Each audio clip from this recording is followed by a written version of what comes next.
जिस तरीके से सियासी उबाल देखने को मिल रहा है, जमकर बयानबाजी हो रही है, उधर आज कोर्ट में पेश किया जा सकता है पीके को, खबर निकलकर सामने आ रही है। क्या पूरी अपडेट है?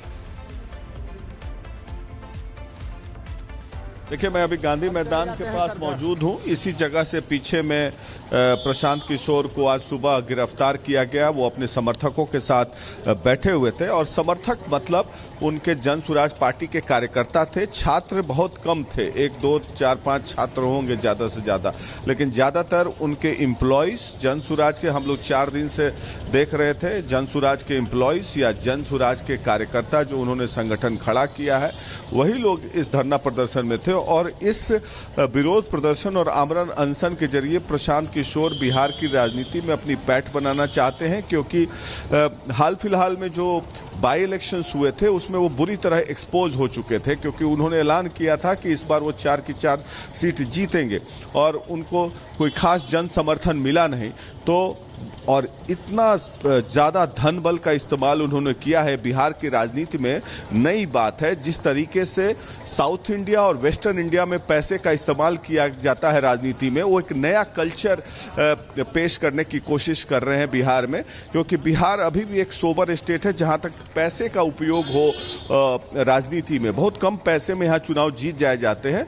आमतौर पर यहाँ पर इंडस्ट्रियलाइजेशन नहीं है। और जहां तक कि अभी मैं देख रहा था प्रशांत किशोर के ऑफिस में जिस तरह का धन बल, बाइक्स, इंफ्रास्ट्रक्चर, तो ये पैसे आ कहां से रहे, ये भी एक बहुत बड़ा सवाल है। आने वाले दिनों में वो जांच के घेरे में जरूर रहेंगे और इस पर बहुत लोगों ने काम करना भी शुरू कर दिया है। लेकिन अभी प्रशांत किशोर की स्थिति ये है कि उन्हें कहीं अज्ञात जगह पर ले गया गया है। पुलिस ने उन्हें अरेस्ट कर लिया है, क्योंकि इस गांधी मैदान में, जो कि प्रोहिबिटरी एरिया है, यहाँ पर 2 बार एफआईआर हुई और पहली बार पुलिस ने बेल दे दिया था, दूसरी बार कई बार उनसे आग्रह करने के बावजूद वो जब खाली नहीं किया उन्होंने इस जगह को, तो पुलिस ने उन्हें अरेस्ट कर लिया है। समर्थकों को तीतर बीतर किया गया। गांधी मैदान का ये दृश्य देखिए और ठीक उधर गांधी मूर्ति है और यहाँ पर टेंट बल्ले जो भी लगाए गए थे उनको डिस्पोज ऑफ किया जा रहा है गांधी मैदान में। कुछ ही देर में यहाँ पर जिलाधिकारी भी आने वाले हैं स्थल का मुआयना करने के लिए। पुलिस भी चाक चौबंद है, यहाँ पर घुसने नहीं दिया जा रहा है किसी को।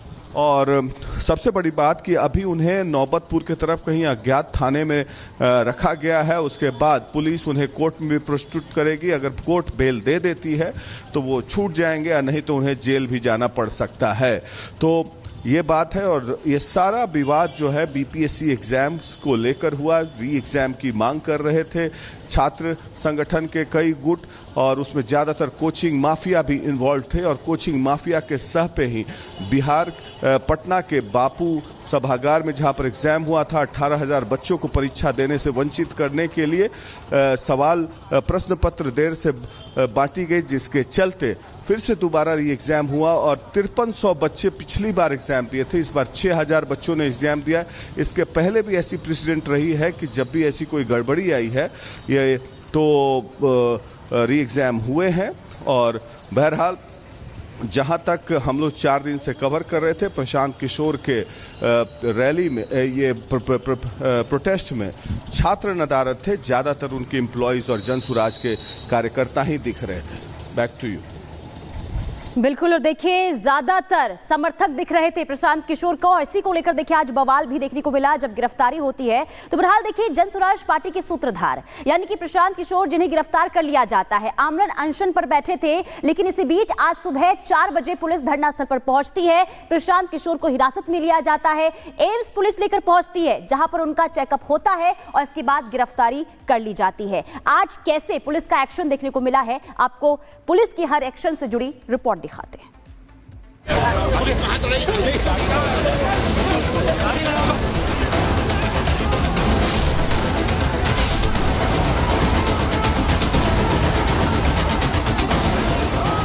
अनशन में भूख हड़ताल पर बैठे प्रशांत किशोर और इसके बाद समर्थकों का हंगामा और प्रदर्शन। तस्वीरें बिहार की राजधानी पटना के गांधी मैदान की है, जिसे अब पुलिस ने खाली करा लिया। बीपीएससी की प्रारंभिक परीक्षा को रद्द करने की मांग को लेकर पटना के गांधी मैदान में आमरण अनशन पर बैठे प्रशांत किशोर और कुछ प्रदर्शनकारियों को पुलिस ने गिरफ्तार कर लिया। खबर लगते ही समर्थकों की भीड़ पहुंच गई, जमकर हंगामा करने लगे, एम्बुलेंस के आगे बैठ प्रदर्शन करने लगे।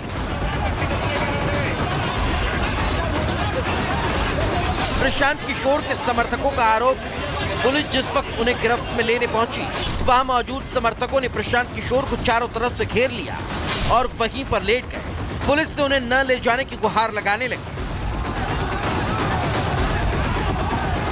लेकिन 3:30 बजे भोर में सोए हुए लोगों पे लाठी चलाना, लात चलाना, अब प्रशांत को मंच पर में पुलिस के द्वारा फेस पे मारा गया, मतलब जानलेवा हमला करने की कोशिश है। वो पुलिस को सामने लाए जो वर्दी के भेष में क्रिमिनल का काम किया है। कोई प्रशांत कोई अपराधी काम कर रहे थे, बिहार के जनता के लिए इंसाफ मांग रहे थे, बीपीएससी छात्र के लिए जस्टिस मांग रहे थे। उनको क्या जरूरत इस चीज है? प्रशांत किशोर पर प्रशासन के द्वारा हाथ चलाना बिल्कुल निंदनीय है। ठीक है, इन्होंने किसी तरह गैर कानूनी काम नहीं किया। एक जगह पे उन्होंने सत्याग्रह का काम किया। पुलिस अरे तो प्रशांत सर का ये चश्मा देखिए उठा करके फेंका गया। जब मैं बचाने के लिए गया तो उठा करके हमको इसमें चोट लगी है, इसमें चोट लगी है। इसके बाद जब मैं गया तो वो जो है गाली गलौज किया। प्रशांत किशोर को गिरफ्त में लेने के बाद गांधी मैदान को खाली कराने के लिए पुलिस ने कुछ समर्थकों को भी हिरासत में ले लिया और गांधी मैदान को खाली करा लिया। अब जनसुराज की तरफ से सोशल मीडिया पर नीतीश कुमार पर भड़ास निकाली जा रही है। पोस्ट में लिखा गया है, नीतीश कुमार की कायरता देखिए। उनकी पुलिस ने पिछले 5 दिनों से ध्वस्त शिक्षा और भ्रष्ट परीक्षा के खिलाफ आमरण अनशन कर रहे प्रशांत किशोर को रात 4 बजे जबरन गिरफ्तार कर लिया। साथ में बैठे हजारों युवाओं को अज्ञात जगह पर ले गए। तो बीपीएससी अभ्यर्थियों का सवाल उठाया और बीपीएससी अभ्यर्थियों ने कंबल वाले प्रशांत बाबा को नकार दिया, वैनिटी वैन वाले को दरकिनार कर दिया। माननीय उच्च न्यायालय के निर्देश के विपरीत प्रशासन के लगातार आग्रह के बावजूद कानून तोड़ने की जो राजनीतिक आदत लगी तो प्रशासन ने हस्तक्षेप किया। बता दें कि 2 जनवरी से प्रशांत किशोर आमरण अनशन पर थे। ये अनशन बीपीएससी कैंडिडेट्स की उन 5 मांगों के समर्थन में है, जिसमें सबसे अहम यह है कि बीपीएससी की परीक्षा रद्द हो और पेपर एक बार फिर से लिया जाए। Bureau report, Republic Bharat.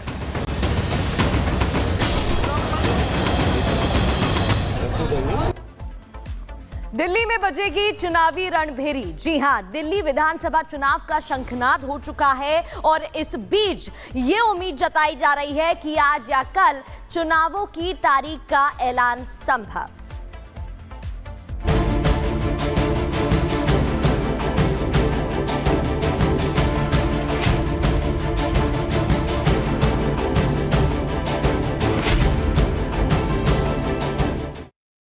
Delhi चुनाव का बिगुल बजने जा रहा है। बड़ी खबर आपको ये बता दें कि आज या कल चुनावी तारीखों का ऐलान संभव के हवाले से ये खबर 12 से 14 फरवरी के बीच हो सकता है मतदान।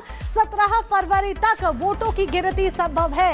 18 फरवरी को रिटायर हो रहे हैं सीईसी राजीव कुमार। सीईसी राजीव कुमार के रिटायरमेंट से पहले चुनाव संभव माना जा रहा है। आपको बता दें 23 फरवरी को खत्म हो रहा है दिल्ली विधानसभा का कार्यकाल और यही एक बड़ी वजह है कि दिल्ली विधानसभा चुनाव 12 से 14 फरवरी के बीच कराए जा सकते हैं, मतदान कराया जा सकता है। ये बड़ी खबर निकलकर सामने आ रही है।